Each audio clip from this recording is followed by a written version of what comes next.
Kambasuze kandi bifurize kugira ibihe byiza ikaze kuri GB Empire isoko y'amakuru y'ibaka societe nkuko byakomeje kugenda bigaragazwa nakomeje kugenda muri nyandiko nyinshi zakomeje kugenda zandikwa n'ibitangazamakuru bitandukanye. General James Kabarebe wakomeje kugenda ugaragaza amakuru yakomeje kugenda ashimisha benshi, ariko rero abaminisitiri batandukanye bakomeje kugenda bagaragaza impinduka zikomeye cyane nkuko byakomeje kugenda bigaragazwa.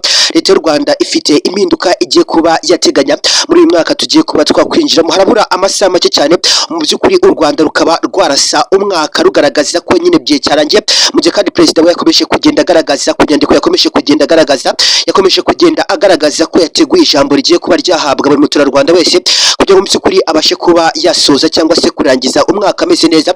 Mu gihe kandi Evariste we yakomeje kugenda agaragaza ko u Rwanda akomeje kugenda arushinja amakosa yo gushaka kurutera, mu by'ukuri agakomeza kugenda agaragaza ko ibyakomeje kugenda bigaragazwa byose ari amakosa y'u Rwanda. Mu by'ukuri Evariste ariko yakomeje kugenda agaragaza amagambo atigeze ashimisha benshi bakomeje kugenda bagaragaza uti impamvu Evariste abagaragaza amagambo nk'aya ngaya bigaragazwa ko mu by'ukuri abashaka kuba yakigaragaza neza kubera icyugo w'abarundi, mu gihe mu by'ukuri akomeza kugenda agaragaza uti umwanya muto nshobora kuba natera u Rwanda. Bamwe bakagaragaza uti aba ari amagambo abavuga yuko mu by'ukuri yagenda apfuka mu maso abarundi kugira mu by'ukuri abarundi abagaragarize ko ari igikoko cyangwa se anakomeye.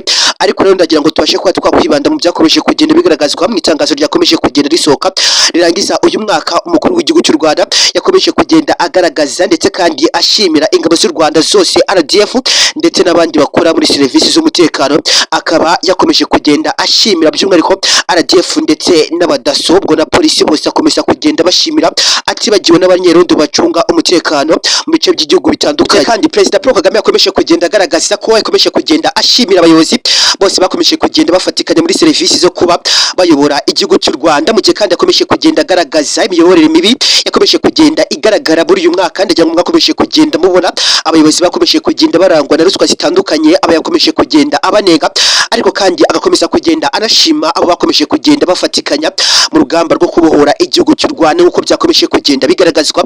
James General Kabarebe yakomeje kugenda ushimirwa cyane ndetse kandi gukomoza kandi ku myaziro yongera igaragazwa ko kuba igihugu cy'u Rwanda kigihumeka cyangwa se kikiruha kugeza aka kanya, bivuga ko mu by'ukuri hari abakomeje kugenda bafatikanya nawe kugira ngo bashe kuba barwana urugamba rukomeye cyane. Mu gihe kandi yakomeje kugenda agaragaza mu rugamba rw'imbere akomeza kugenda ashyira imbere General James Kabarebe wakomeje kugenda ushimirwa cyane, ndetse kandi bararangiza umwaka bashimira abaturarwanda bose bakomeje kugenda bagaragaza umuhate n'urukundo wo gukunda ubuyobozi bw'igihugu cy'u Rwanda. Yongera kugaragaza ko abaturarwanda yongeye kuba yabakomorera kuri aka kanya bakamubyukuri baribuze kuba bakesha amajoro yose. Ibi kandi biraza kuba byagaragazwa mu nama yakomeje kugenda igaragazwa nakomeje kugenda muri Repubulika y'u Rwanda, yongeye kuba yajya mu nama abaminisitiri bakomeza kugenda bagaragaza ko u Rwanda rukomeje kugenda rugaragara mu bihugu 10 bya mbere mu buyobozi komite nyafurika bikomeza kugenda byiteza imbere. James Kabarebe akomeza kugenda azamura idarapo ry'u Rwanda imbere. Ndaza kuba navuga ko ari abasaza barwaniye u Rwanda kugeza n'aka kanya kandi bakirurwanira,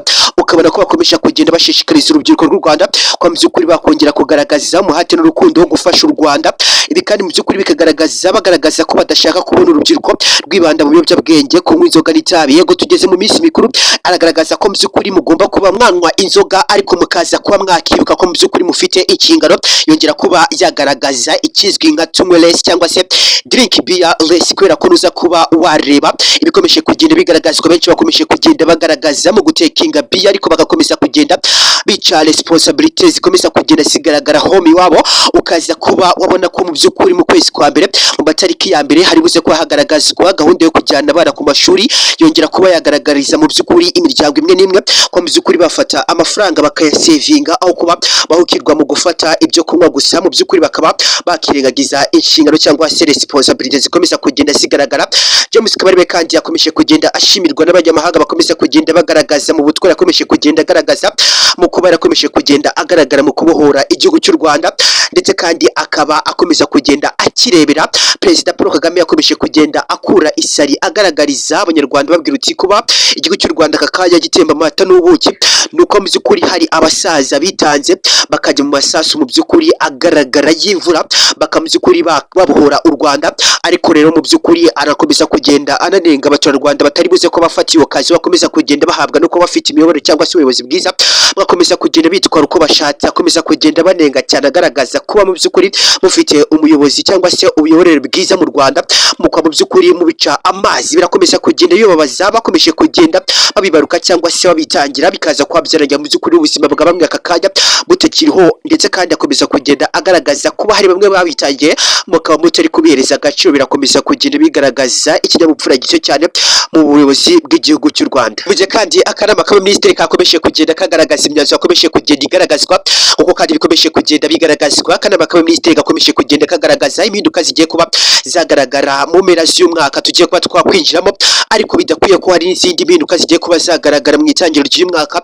Ukabona ko bakomeje kugenda bashishikariza abaturarwanda kwitabira gahunda za leta mu gihugu cy'u Rwanda hose, bakomeje kugenda bagaragaza ko mu itangiriro ry'uyu mwaka hakomeje kugenda hagaragara mu gutanga mituweli, ariko bakagaragaza ko hagiye kuba hagaragara by'umwihariko ubwishingizi mu kwivuza, hakagaragara by'umwihariko gahunda cyangwa se impaka zigiye kuba zacika, aho kandi leta y'u Rwanda ikomeza kugenda igaragariza buri muturarwanda wese nk'uko bikomeza kugenda bigaragazwa. Leta y'u Rwanda ikomeza kugenda igaragaza mu kurebera inyungu za buri muturarwanda wese, iragaragaza ko igiye kuba yashyiraho gahunda yo kwishyura 50% ku bwisungane mu kwivuza, kanafasha abaturarwanda kubona iyi serivisi nk'uko byakomeje kugenda bigaragazwa, n'abaminisitiri batandukanye nk'uko bakomeje kugenda babigaragaza mu myanzuro ikomeje kugenda igaragazwa. Biragaragazwa ko byanga byakunda hari impinduka cyangwa se hari amakuru meza ashobora kuba azagaragara muri uyu mwaka wa 2026. Birumvikana ko hari kubura amasaha make cyane uyu mwaka ukahita urangira, ndetse kandi abanyarwanda aho bari hose Perezida Paul Kagame akaba yakomeje kugenda agaragaza kubifuriza umwaka mushya muhire, kugira ishyari y'ihirwe, kugira ubuzima buzima bufite ibyo kurya n'amafaranga nk'uko yakomeje kugenda abigaragaza mu mbwirwaruhame yakomeje kugenda atangaza, ndetse yari kuba yashimira abaturarwanda bose muri rusange, bakomeza kugenda bagaragaza ko bakomeje kugenda bamuba hafi. Bikagaragazwa ko kandi James Kabarebe bakomeje kugenda ugaragaza kujya mu mahanga kugira ngo abashe kuba yashakira iterambere cyangwa se ineza igihugu cy'u Rwanda. Byakomeje kugenda bigaragazwa, birakomeza kugenda bigaragaza ko James Kabarebe nk'umwe mu basirikare bakomeje kugenda bagaragaza ubutwari n'umuhate, umurava mu kuba bakomeza kugenda bafasha igihugu cy'u Rwanda. Barakomeza kugenda bamushimira cyane bivuye inyuma, nk'uko byakomeje kugenda bigaragazwa. Abanyamahanga bakomeza kugenda bagaragaza ko igihugu cy'u Rwanda gikomeza kugenda kigaragaza ubuyobozi bwiza, abayobozi biza, imiyoborere myiza ihwitse nk'uko bikomeza kugenda bitangazwa mu byakomeje kugenda bigaragazwa. Ariko kandi ukabona ko u Rwanda rwakomeje kugenda rugaragaza imishinga igiye kuba yagaragara mu Rwanda. Birakomeza kugenda bigaragazwa ko ikizwe nka gari ya moja ikomeza kugenda ivugwa mu Rwanda, ndagira ngo ni imyaka myinshi ikomeje kugenda ivugwa. Gari ya moja ikomeza kugenda isezeranwa abanyarwanda buri ko bwije nuko bukiye imyaka irihiritse ibaye 10, ariko byumvikana ko uyu mwaka 2026 hagiye kuba hagaragarira impinduka zikomeye cyane cyangwa se zitandukanye n'ibyakomeje kugenda bigaragazwa, byakomeje kugenda bitangazwa, hagaragazwa ko ngo hagiye kuba hazanwa ikizwe nka gari ya mwuka, kigavuga ko mu by'ukuri kigiye kuba cyazanwa muri uyu mwaka mushya tugiye kuba twajyamo.